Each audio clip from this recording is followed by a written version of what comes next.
Hey guys, so a late night video for me, but I figured I might as well do my own ban list prediction because we're still waiting for this list and it just feels like forever. And so I also looked at sort of like the historic trend. So I looked at the ban list since January 2020. We've had 10 ban lists since then, and roughly there's around 3 new cards on the ban list, the forbidden section rather, and about 5 cards in the limited, unlimited, and about 2.5 cards in the semi-limited. So I'm gonna try my best to stick around that number and just try to keep it as realistic as possible. So feel free to disagree, but I'd love to hear your comments. So starting, of course, I think everyone wants this. And it's funny because when I did the ban list prediction survey, which was a bit before all the tournaments where they were really using mine more than usual, I guess, to actually win the tournaments. So the prediction only had about 50% of this card being banned, but if I were to do the survey again, I'm pretty sure it would be very, very high. I think it's time to go. I don't know how it lasted this long. I think it should have been limited at least a while back, but at this point I think they should just skip right to ban. It's some may argue it's needed, but I think it's just not a healthy game plan. So hopefully it goes away, and not much to say about that. Hulk, it's interesting. It's not, when it first came out, that's where I think it was the deadliest, and it was just crazy, especially with O-line and everything. But at this point, I think it's also time to go. If it doesn't get banned, to be honest with you, I guess it wouldn't really surprise me. But I think it just enables a lot of stuff that probably shouldn't. And at least nowadays, I guess maybe a lot more rogue decks do suffer if this gets hit. But I think it's been around since, I guess, March 2020. That was Dual Overload. It's had its time. I think it's time to go. Another card that I don't know why it came off the list to begin with is Fairy Tale Snow. And this card, it's interesting because, of course, was unlimited, or not unlimited, but limited at the time that the branded stuff, the Alba structure decks were coming out. And so with branded fusion, this being a light meant it was a very easy target to send to graveyard and just keep it alive. So I guess maybe they did it to really promote the sales of the branded stuff even more. I don't think it really needed it to promote the sales because it was a very, very good structure deck. But I think especially with tier limits now, and then now with the Shizu cards coming out, where this is going to have even a better chance of hitting the graveyard, I think it really should go. It's just far too strong. Just being able to come back repeatedly, it's not a once per turn, and also being able to book a moon, which is very, very strong in today's game, whether it's Sprite and trying to prevent them from summoning. But honestly, even without Sprite, really just monsters that want to use extra deck mechanics, right? So it's really strong, and hopefully it does go away.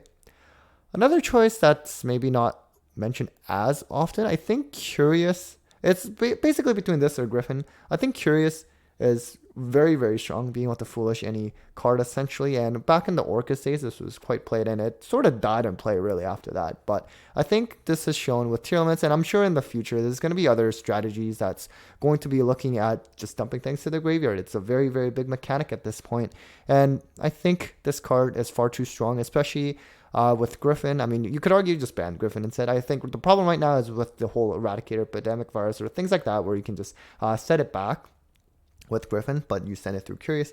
And, cards like that, it's very, very hard to stop, especially with Red Reboot at 1. And that's a card that I don't think, as much as I would want to, I don't think it would ever come more than 1. If anything, it probably might get banned at some point.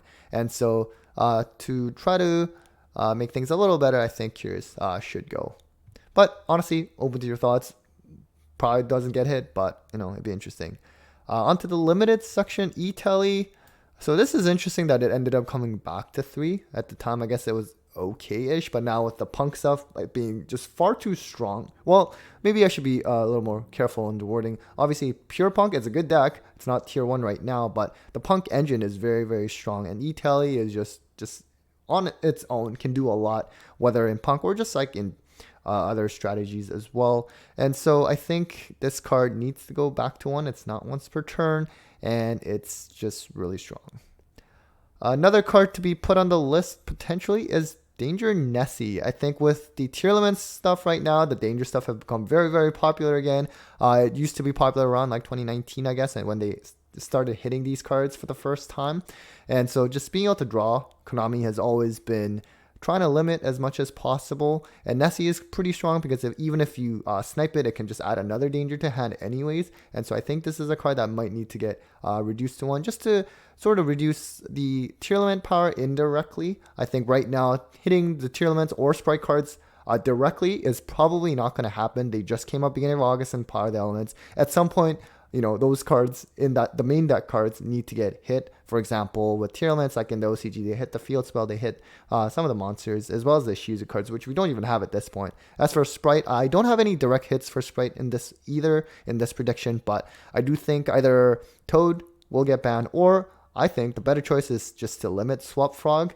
I think that does more damage to Sprite because I play Sprite myself, and so that would be something I'd be more worried about. So nothing for now, but at least direct. But I think Danger Nessie, at least for tier elements, is maybe a start. So another card on the limited D barrier. This one I was a little iffy with. So it's a very strong card, right? And if you've seen my top cut breakdowns of most played staples and hand traps, this card actually saw a bit of a decline in play the most recent month. And something like this in a pointer, like these are cards that you can realistically only stop with Red Reboot. I mean, you could play Crossout and play a copy of this to stop it, but Crossout has also fallen a lot in play lately, actually. And so D barrier, it's very strong. Just things that are very lingering. I think Konami at least eventually hits them for the most part, and we'll get to that actually a little bit later with Abyss Dweller. So I wouldn't be too surprised if D barrier doesn't get hit, but it's something that's worthy of consideration. Another card on potential limited, straight limited from unlimited is Super Poly. And it's it's a really strong deck. Tier elements all played at 3, and I guess I am putting a bit too much indirect tier hits at the moment, but I do have something with Shifter that kind of helps them out in a way. So Super Poly, only because it's just a card that you just can't respond to. And at the time, eventually it came to 2 and then to 3. This was around 2019, if I recall. And, it wasn't bad. Like at the time, for example, Orcas, when they were tier 1, people were citing Super Poly and just going to like Starving Venom, for example. And of course, during the pandemic, the early days when Dogmatic Invoke Shaddoll became tier 1, Super Poly was a very, very big mainstay, especially because that deck, had a lot of Super Poly targets really with their deck. It wasn't just limited to Starving Venom, they had just a lot of Shaddoll stuff that they could do. And it was never hit back then either, but I think at this point, maybe it's time to consider putting it at least to 2. I didn't want to put too much in the semi-limited section because I know Konami, even though lately they've actually made that semi-limited section a little bigger than it probably should be, but I did want to try to follow the historic trends in terms of number of hits on each section. So semi-limited, let's start with the easy stuff which is the adventure token engine. It wasn't hit on the last list, it's quite new at the time. And it's funny because at that point, the Brave token stuff was used far more often, especially at the time, like Ethereum, Punk, like Brave token that was very popular, even though that's kind of not as popular now. And then also, Prank Kid's Brave token before the Prank Kid Mew got hit, that was very, very strong. Dragon Link right now is still pretty strong at the adventure token stuff, but I think it is a pretty strong package, even though it might not be as played right now as it was a few months ago. It's bound to come back and play eventually, and it does see play in some Sprite builds as well. So that's kind of an indirect hit for those playing that variant. And so I think it's a start. OCG banned Griffin Rider, which is actually interesting because originally, most people didn't have Griffin Rider on their radar at first, but then more and more people started thinking, you know what, I think you should actually ban Griffin Rider. And it's honestly makes sense because the Brave token stuff, just getting that Omni Negate out is, I think, the most annoying part. Just being able to stop whatever hand traps because you start with this play first and then you do whatever your actual main deck does. So semi-limiting them is a start, but I think Griffin Rider is a card that should be banned as well. A controversial pick is Pot of Prosperity. So I get it. It's just got reprinted in the Megatins. Konami likes to promote their sales of products. But you know what? Megatins, they're already out now. There are people who bought cases, have already bought their cases. And the case prices are actually tanking right now because it's very, very hard to pull the Prosperities. And so, even though it just got reprinted, it's been out since February of 2021, right? So, or rather 2021. So it's been out for over a year and a half. It's a very, very strong card, and it makes something like Sprite really consistent. And semi-limiting it, it's not a huge hit. I think this card, honestly, will get limited at some point in the future. Just like, because unlike some of the other pot cards like Extravagance or Desires, which Desires is semi-limited, but they did limit it the last list as well, or the last list. And so they've shown that they are willing to hit these pot cards. And Prosperity is the best one out of all of them. And being able to dig for 6, and like I said earlier in the video, Konami seems to like to hit these generic draw cards. For example, Into the Void was put to 1 back in 2019 when all of a sudden all these I don't know, Sky Striker stuff decks were playing. Engage, I guess, is back. And just a card of Demise was another example during that time frame. And even though Prosperity is not a draw card per se, it's pretty much close to it, and if not, maybe even better. And so I think for now, semi-limiting it would make sense. I think it's just far too strong. Another controversial pick is, and this is only because they don't seem to actually directly hit Flunderies at all in TCG. OCG just put this at 2. I always hope that this will be put to 2 as well, because if you put it at 1, realistically, no one's going to play it because of its restriction that you can't have any cards in the graveyard. Semi-limited, it makes it it makes it a notable amount less likely for you to have it in your opening hand, but people will still play it at 2 if their deck can play it, such as Flunder and Exo Sisters. And I know what a lot of people might think, this is like the one card that really shuts down tier limits right now. Why get rid of it? And it's true. It's something, I'm not sure if they would actually do it, but it is a hand trap that I think is just far too strong and just shutting down a key mechanic for just the duration of, your turn and your opponent's turn, essentially.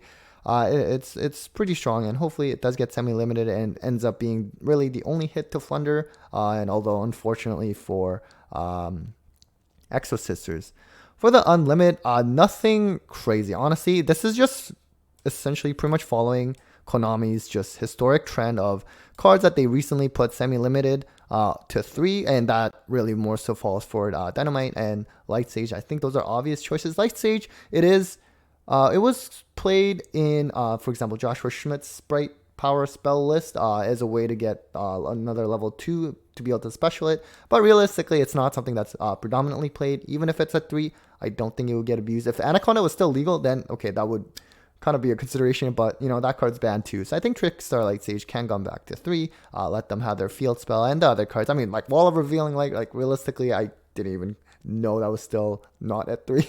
And then Yada and Time Seal. Now, then, they were cute choices for them to come back on the recent ban list, but I think it's fine to put them at 3. No one's playing it. Other considerations, so I did consider, for example, Abyss Dweller has been sort of on the block, I guess, in terms of potential ban. It was kind of far-fetched, realistically. I mean, who knows? Maybe it does happen. Again, Konami tends to ban cards with very lingering effects, right? So you look at something like VFD, As a Thought, the Numeron Zexal, and Abyss Dweller. The only reason I didn't really put it is I felt that then that's just too many tier. Well, actually, that's not necessary too. I guess if. Yeah. I mean, this is very strong against tier limits, of course, and especially they can also play in the mirror, which is the ironic part, and whoever makes it, probably will win. And so. Yeah, it's a consideration, especially moving forward. Again, Graveyard is just going to continue to be a very important mechanic. And so for this to be around, I'm not so sure. I think during the Orcus times, this was very, very important. And some minor number of people did mention maybe this could get banned. And perhaps it's back to that history and time for it to go as well. But I kind of doubt it. Instant Fusion was another card that I was sort of thinking perhaps it gets banned. Again, that'd be maybe too many indirect tier limit hits. It's very good with Kit Kalos. I mean, it starts off too many things. And Millennium Eyes Restrict is pretty strong as well, but obviously that's not the reason why it will get banned. I think it will stay around for now. Other limited choice, Flunder Direct Hit. I mean, the only reason I decided not to put it now is because Flunder has been declining in play lately, at least in the recent tournaments, although it has a good matchup, really, if I think, against Sprite or tier elements, just because, they can play Shifter that destroys tier elements, and then Flunder just kind of like being a Floodgate-ish deck. Sprite can have a hard time against that, but I don't think they'll limit it, but it is a very, very unfair card. If you have it, your opponent's not going to be able to play it, so that's something. Anti-Spell Fragrance is another card that if you had asked me, like, a month or two ago. I thought this would for sure be put on the list. It went back when Branded Despia was the tier 1 strategy, but ever since Power of the Elements came out, Anti-Spell Fragrance doesn't do too much against tiers or Sprite, assuming that they're not playing the spell heavy variant. And so, you know what? I think this will dodge the list. Realistically, Floodgates tend to not get hit too much, at least the continuous chop ones, right? Like you look at cards like Rivalry and there can be only one, and some Unlimit, they've shown much more, reason to get limited at various points the last few years, but they're still not touched. Skill Drain, if anything, came back to 3, which made no sense at all. Surprisingly, it's a very, very strong card, but surprisingly, a lot of Eldritch decks have died down, actually. For example, Branded Eldritch was quite popular at the start. And that was something I wanted to mention too, is perhaps they put Skill Drain back to 2. That was a consideration of mine. I don't think they will. I think it's shown that it's not, a huge enough of a problem to put it back. But I do hope that at some point it goes back, because I think this will end up being a problem, in the future. It's Skill Drain. It's a very strong card. So, that's it for my BANLIST predictions. Again, I really look forward to your comments so we can just go back and forth. I really love interacting with all of you, and no BANLIST predictions ever going to be perfect. And yeah, you know what? I'm just hoping that it comes out soon. It's been quite a while since the last list, and it's also hard to make new content as well when you have some video that you want to prepare, but it might be very irrelevant once the new list comes out. But you know what? Enough rambling. So thanks again for watching, and take care.